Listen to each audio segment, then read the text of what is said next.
There's different brands of sea salt, and there's different kinds of sea salts. I think one we use is Ocean Harvest, something like that. Ocean Harvest, okay. We have a pink. Pink sea salt, is that the Himalayan sea salt? Yes. Okay. All right, anybody else? Okay. So, sea salt is less refined than our table salt. It is mostly sodium chloride, but it does have other minerals in there. The darker the salt, the higher its concentrations of what we could call impurities and trace nutrients. Now I'm going to talk about that. When it comes to impurities, this can be some remnants of heavy metals such as lead, what have you. So you do have to be careful with the type of sea salt that you get, because the more darker it is, you might run into some other metals. The good thing about sea salt is that it has trace nutrients. Our bodies need trace nutrients in order to do its daily function too. Now, people don't normally get this in their supplements, and that's why a lot of people are deficient, because these trace nutrients can only be found in certain foods, like certain supplements, like calcium, magnesium supplements. They may have other trace nutrients in there, and salts. So if you think you might be a little deficient, you might want to consider doing a sea salt to help with trace nutrients.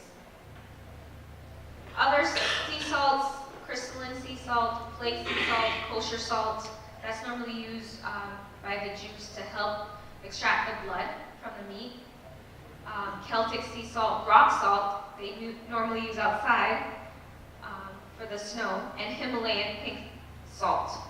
It does have a little iron oxide, which is a rust, giving it its pink color.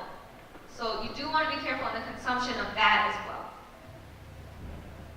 Here's a comparison between salts. Yep. So, do you have a recommendation on type of salt?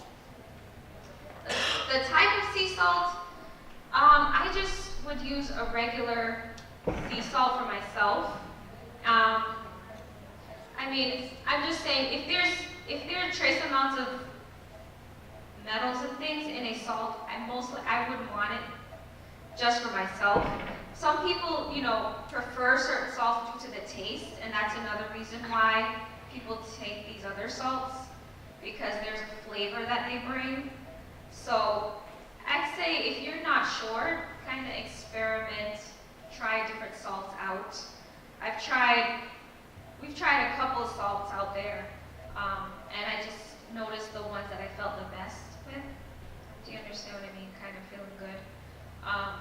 And let your body tell you. Your body will say, oh, yeah, that is what I needed kind of to keep going.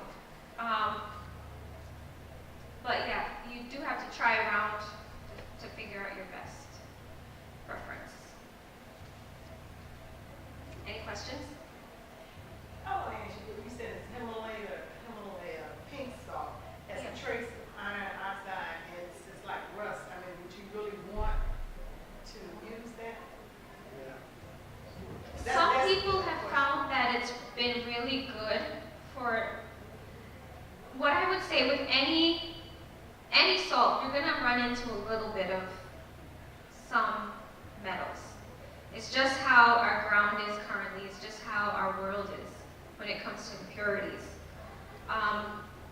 The good thing about any salt is the other minerals in that salt, being in the higher amounts that they are, should not be a big problem when it comes to smaller amounts of other metals.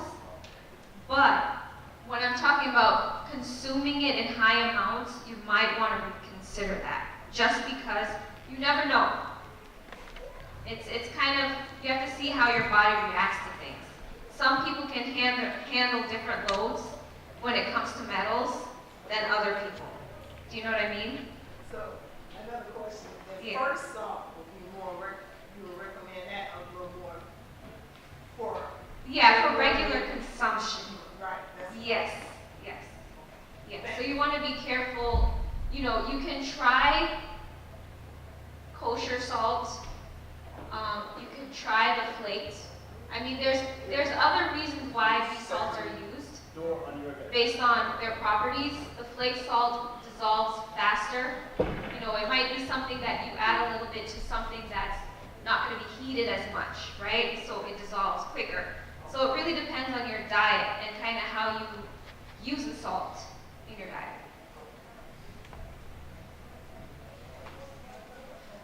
Just a comparison of salts and kind of the mineral content in some of these salts. I'm not going to really talk much about the differences, but just to note that these salts do have other minerals in there, which is why it's good to use them.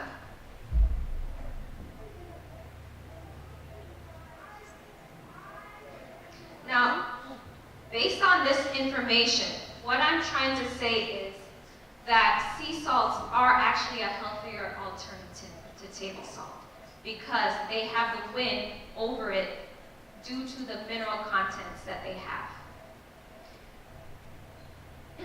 But I will say there's not much difference due to the sodium chloride content because they both kind of have the same amount of sodium chloride. You get what I'm saying? Mm-hmm. So you still want to be careful with the sea salts too.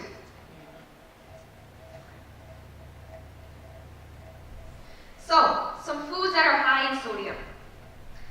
The first one, frozen dinners. They're quick, they're easy. How much sodium do you think is in this frozen dinner here? It's turkey, so I think green beans, mashed potato. 2,300? That's kind of high. What is the average salt intake for a person per day? The average is, well, what should be maximum is 2,300 Okay.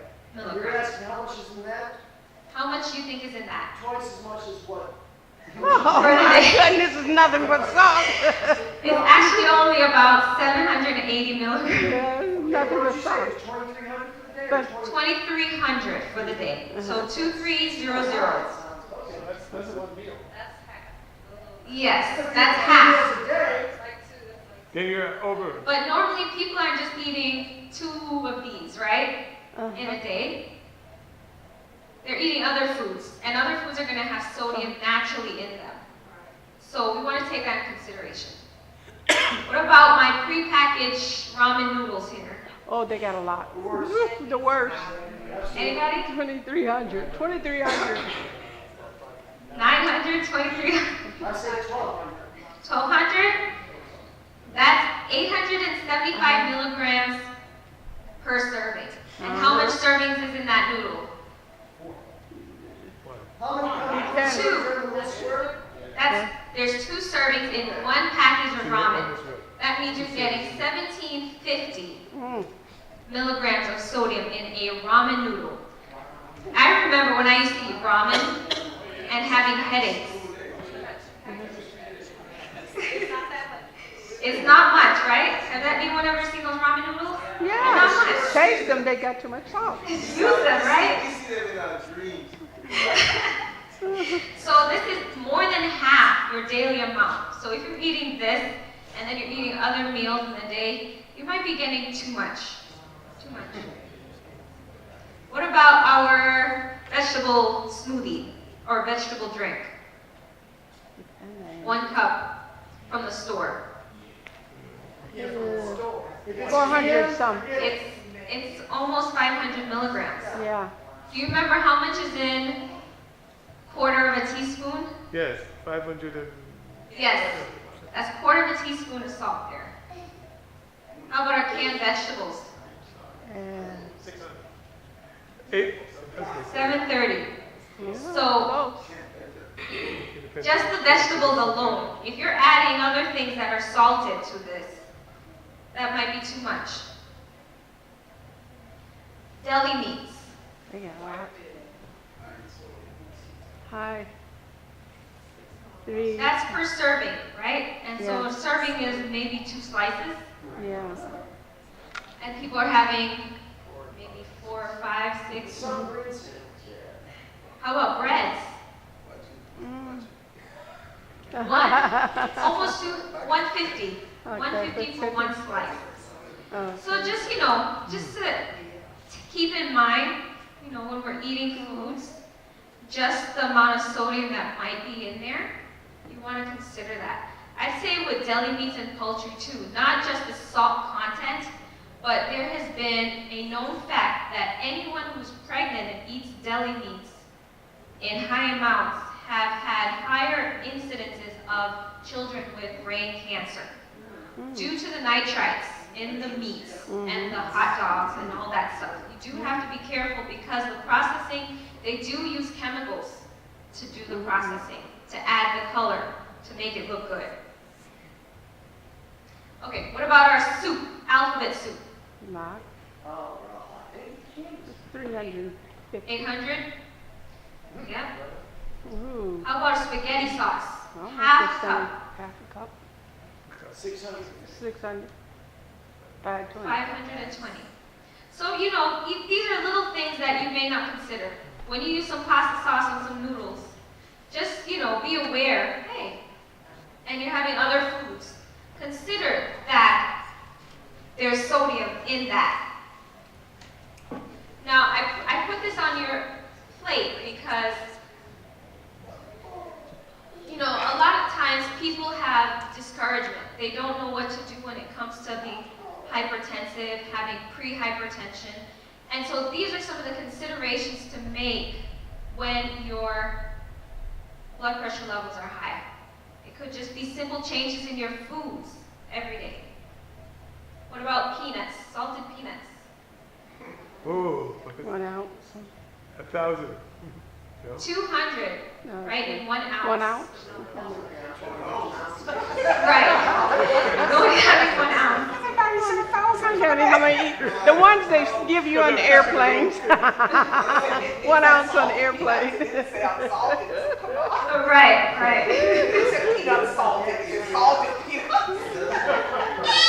What about salty snacks? Potato chips, cheese puffs, and this is per serving. No one's ever really eaten the serving size, are they? I don't think I ever did when I. What do you mean by a serving? The package is not a serving? No. I see a The little whole bag pack of is chips not a that's serving. like is it 3 to 5 or 2 servings, something like that? It's really high. That's terrible. Even baked. What? Baked. You know how they try to make it seem healthier? Baked Oh, this is baked. Don't be deceived. Uh-huh. Look at the sodium content. The baked is maybe the more sodium's in there to make it taste good. How about cereal? What about Raisin Bran? That is 250 milligrams in each cup, and this is just a cereal. Now I'm going to be talking about condiments and marinades. Does anyone go for sushi or anything like that? Asian food? Yeah. Yeah. Thai 1 food. tablespoon of teriyaki sauce Woo. is 700 milligrams. Oh my 1 goodness. tablespoon of soy sauce, if you put it in your food, is 1,000. So Oh the my. sodium content in these are really high. You have to be careful with even the lower sodium brands. And you gotta be careful even with ketchup, right? Because it's 1 tablespoon is 167. You know- Barbecue sauce. Or barbecue sauce. Sauce and ketchup. Condiments are our enemy. Yes. But you see, the thing is, children, this is where it comes in. Because these little ones are getting these things like ketchup, right? Mm-hmm. And their bodies cannot handle that amount of sodium they're getting. Their blood pressure's going way up. We have to remember that. I had to go here. I'm Thank sorry. you. I was going to go there. Uh-oh. Now we're in trouble. So, back in my day when I was a vegan and I decided to eat veggie meat to transition, Mm-hmm. Yeah. I had a lot of headaches and I didn't know what it was. Every Sabbath I had a headache and I was like, this is something not right. Swedish steak. there's something in the food that makes me have headaches. Unfortunately, it has a high amount of sodium in the products. One steak is about 500 milligrams. And this is just the Swiss steak. I didn't get the details on the veggie loaf, the beef franks, you know, the patties and everything. But we do have to remember, when you're sitting in church most of the morning, you haven't drank any water, really, have you? Right. And then we go and eat, right? Yeah. And we eat all that high sodium, and our body's like, okay, I gotta get rid of this sodium, but I gotta keep the blood pumping. I gotta keep it going. And unfortunately, we get headaches because the blood pressure levels rise. All the sodium content in the bloodstream causes the water in the rest of our tissues to rush into that blood vessel to help get the sodium content down. This is where you can get headaches because it rushes to the brain, causes spasms, causes the brain to get slight inflammation, right? And headaches occur. I wanted to read some of the ingredients in our Swiss steak because I had no idea what was in it. I thought I was vegan. I guess I wasn't. There was egg whites in there. Some of these products have dairy. They have modified cornstarch, which is a chemical process to modify the cornstarch to make its texture appropriate for taste. Artificial flavorings, vegetable gums, all of these are excitatory to your neurotransmitters. What am I saying? Neurotransmitters that are excitatory cause you to be excited. And when you see kids eat certain things and get hyper, that is what's happening. Their neurotransmitters are getting overexcited. We want to actually decrease that, right? Not increase it. They don't need that. Any questions?